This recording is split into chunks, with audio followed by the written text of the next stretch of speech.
қазір? Осы деймін да әжем. Осы да жаңадан келін түседі ғой. Сосын ана күйеуі да ана келінге дейтін кәдімгідей көңіл бөліп бастап, жақсы көріп сөйтеді ғой. Өліп сөйтіп жүреді ғой, асты үстіне түсіп, келіннің айтқанын екі етпей, әйелінің күйеуі сөйтіп жүрсе, жаңа енесі, мысалы қайнағасы, қайнапалары болады ғой.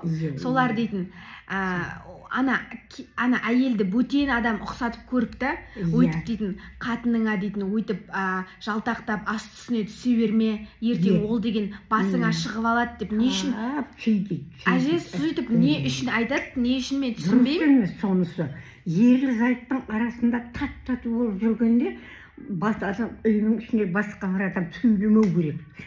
Себебі ерлі зайыпты адам ғой олар деген білдің ба? Жоқ, соны просто ойлаймын да, мен да, ол даладағы бір бөтен, бір танымайтын адам болса екен деймін да, болашақта соның балаларын туып беретін, соның алып келген 5 тиынын 10 тиын қылып отыратын, соның тамағын пісіретін, үйін көтеріп алып отыратын, сол келіні емес па қасында? Мысалы, қара балаң өсет, тұрмысқа шығады, қызың тұрмысқа шығады, балаң үйленеді, кетеді. Ата-анаң сен қартайғанда мама папаң өліп қалады. Қасыңда қара болып қалатын сол нағыз өмірлік серігің, жолдасың, жұбайың емес па деймін да? Әрине сол ғой.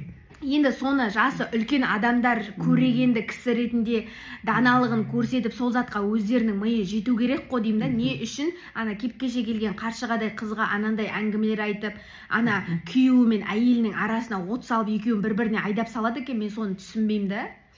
Сол адамдарға не жетпейді деп ойлаймын. Сондай кемпірлер бар. Шалдар енді шал ғой ер адам.